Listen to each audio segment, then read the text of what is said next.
இந்தாங்க. லஞ்ச்லாம் ready பண்ணிட்டியாமா? Ready பண்ணிட்டேங்க. தம்பி மாமா வாங்க மாமா. வாங்கப்பா. இருங்க, மாமாக்கு டீ போட்டு எடுத்து வந்துடுறேன். என்னப்பா சொல்லாம கிளாம வந்திருக்கீங்க?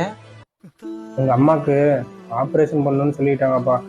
என் கையில கொஞ்சம் பணம் இருக்கு, நீயும் கொஞ்சம் ரெடி பண்ணி கொடுத்தீங்கன்னா பரவாயில்லையா இருக்கும்பா. உங்களுக்கே தெரியுமில்லப்பா, 3 மாசமா வேலை இல்லை. அவ சம்பாதிச்சுதான் குடும்பத்தை பாக்குறான். மருமகிட்டையும் கேட்க முடியாது. உங்க அம்மா அவளை கொஞ்சம் நஞ்சமா குடும்பம் பண்ணா. என்னங்க, ஒரு நிமிஷம் இங்க வாங்க. இருங்கப்பா வந்துடுறேன். என்னம்மா? இல்லங்க, கல்யாணத்துக்கு போட்ட நகை கொஞ்சம் வீட்டுல இருக்கு, அதை அடகு வச்சு மாமா கிட்ட காசு கொடுத்துருங்க. நீங்க கொடுத்ததா சொல்லி கொடுங்க, நான் கொடுத்தேன்னு சொல்ல அத்தை வாங்க மாட்டாங்க. 1000 தான் இருந்தாலும் அவங்க எனக்கு இன்னொரு அம்மா மாதிரிங்க.